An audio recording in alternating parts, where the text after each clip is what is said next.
Hey everyone, welcome back to the Mark Loeffler Experience. We've got another great show here for you today. We're going to be talking the bubbles of all bubbles. Maybe. Maybe it is, maybe it isn't. Time will tell. Comment down below what you think. But we're going to be talking about the labor market today. Is it a bubble? Anecdotally, before I go into the facts and before I go into all the stats and all the data, and I'm going to go through a couple of different people's opinion on this. So stick around. Could be fun if you're a geek like myself and love going through stats. And no, it's going to be fun for everybody. I'm going to drill down on this, and we're going to figure out what's going on with the labor market today and why it's tight and why it isn't. At the end of the day, anecdotally, restaurants are having a heck of a time finding employees. Obviously, they are blaming CERB because people can stay at home and make, $2,000 a month or the extended EI benefits. Now, I don't know. I don't know enough about those programs. I haven't looked into it all that much, that programming side. Yet, obviously, it does reduce incentives for lower wage workers to go to work. A lot of people just say, you know what? I could earn more money going to work, but I want to take the summer off. Last Friday, the job numbers came out. We have a 7.5% unemployment rate. We were 5.4% before the pandemic. So we are getting down there. But, people are just not coming back. So the restaurant, service industry, is down 200,000 employees since January last year. And I know people are trying to hire and people aren't coming back. Same with oil. I mean, I don't know if you follow me in my Instagram, but you should if you don't.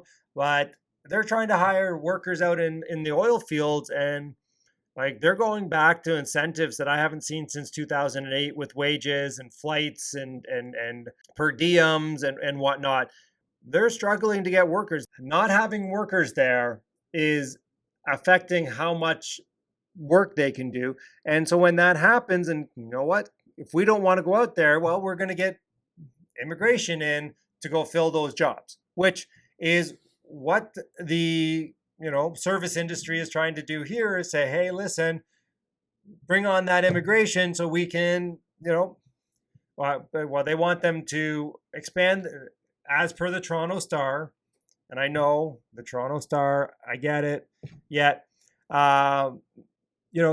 this is their opinion. People want Ottawa to expand the temporary foreign worker program, so we can get people in from other countries that would, work in our kitchens, wash dishes, because apparently we can't hire for those positions now.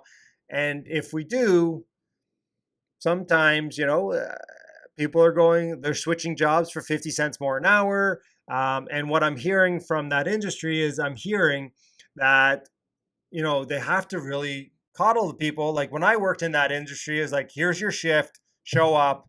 If you don't want to, don't worry, we'll replace you with somebody else.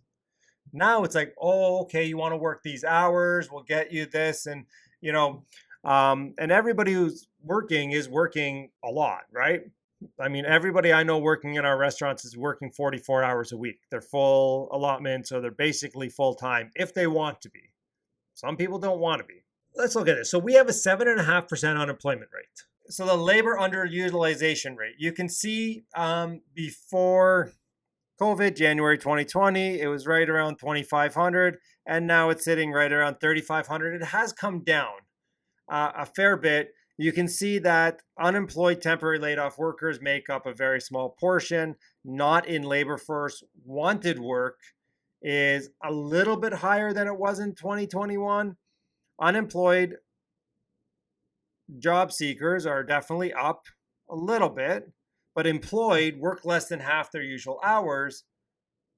That's where the rise is in the employed and obviously still unemployed. I don't know about you, but is it just that they're too good for these jobs, or obviously they can make more staying at home, right? Unemployment, let's run the numbers, right? If I'm making, we're offering $17, $18 an hour to start in our restaurants in the kitchen. I'm working 40, let's call it 40 hours a week because it makes my math easier at 1750. That's $700 a week. You can make $500 a week just staying home with CERB or unemployment. I don't know what the rates are there, but if you can do that, what's the extra money worth? So I don't know if the Toronto Star is actually accurate in saying that this is not causing people to stay at home. I don't know. See, I try not to be politically slanted when I do my YouTube videos. I try to just deliver the facts. I try not to be biased. Well, I put my own bias on there, and if you guys like it, great. If not, then fine too. But the Toronto Star, it seems, because we know that they lean a little to the left, and by saying this, and they are probably a proponent to universal basic income. And by saying this, then they can say that, oh, yes, universal basic income can work, right? So as Don Campbell would say, which he's going to be on, we have to figure out our schedules, yet pull behind the curtain, right? Let's look behind the curtain. Do they have an agenda here by writing this article? Is there agenda to say, hey, yes, universal basic income can work? So there's definitely different forces at work. And these forces are obviously people staying at home, working on CERB, and we can see that in the labor statistics, right? You can see that in the unemployment rate. I mean, I don't know.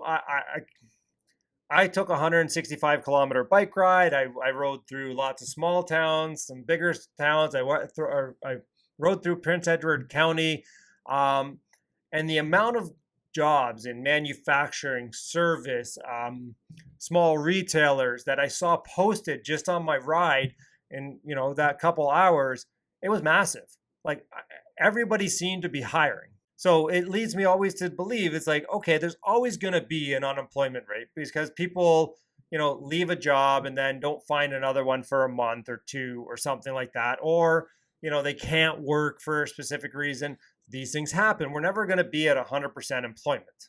That's just not how this works. Yet, at 7.5% unemployment, jobs shouldn't be going vacant. So we come back to the Toronto Star saying this isn't the government giving out free money. It's the responsibility of the employers. Now, there is some of that. Retail and service industries, they notoriously have poor hours. Like you're working a restaurant dinner shift, you're working 5 till 11, 5 till 12, 5 till 1, 3 to 1 or something like that, 3 to 11. So, it's just when you work. I mean, that's when it's busy. It's when you work. That's how it works. Like you're not going to work a 9 to 5, so they're talking about that in here saying that, reorganizing schedules, predictable shifts for more full-time roles. Again, and I'm telling you, if you wanted to work 80 hours a week right now, I think you could. I think you could go get a job at somewhere and just say, hey, just give me all the shifts you can. If you were so inclined, you could work as much as you want right now. There is that many jobs out there. So I don't. So I'm a little kerfluffled, but at the end of the day, how are we going to get out of this crisis? And I think the only way is, to be honest with you, is I think that temporary foreign workers and immigration is going to come through. And we know that what are we predicting? 400,000 to 500,000 people this year. We're going to open up borders again soon. So we're going to get international students back. Now, they don't typically work in our economy. Some do, some don't, but I'm going to guess the majority don't. And that's just a guess. But we can see that the youth unemployment is falling. Unemployment falls most among youngest and oldest workers. We had good gain in manufacturing in Ontario, 20,000 new jobs. So that's coming back. And again, out in Alberta, again, it's more of they're not finding the people to come out and take the high price jobs. What's the conclusion in all this? What needs to be done to fix this problem? Because we have jobs available and people don't want to work them. Well, I mean, I don't think CERB is helping. I don't think that's just my thing. I agree with the extra unemployment. I think unemployment was a little low to begin with. If somebody's leaving a white collar job, they're not going to go work in a restaurant. I get it. So they get unemployment to transition them into a new role. Right, got it. Great. It's not meant to basically have people sit at home and not, look for work. So I don't agree with the Toronto Star. I mean, this shouldn't take anybody by surprise. That I think that they're mainly wrong in what they say there. Not I think that they have their own hidden agenda, and I think they're trying to get universal basic income passed, and that is what it is. The one thing is, this is all private sector growth. Public sector is shrinking, which thank goodness. I mean, again, I'm not going to say I don't mind paying taxes or I do mind paying taxes. I just don't like seeing my tax money wasted. So I'm just going to leave that right there. Let me know your guys' thoughts down below. Let me know whether you think the Toronto Star is right, whether I'm right. Obviously, I think we're going to see full employment early next year, which then Bank of Canada might start raising rates. This is why I look at all this stuff, so I can figure out how I want to make my investment decisions. Where do I think the economy is going to grow, which leads to more people moving there, which leads to higher rents, which leads to, again, higher wage growth. I can, at the end of the day, make more money, which, that's what everybody should want for their investments, unless you're just a philanthropist. All right. On that note, we're going to leave it there. Have a great day, everybody. We'll catch you in the next one.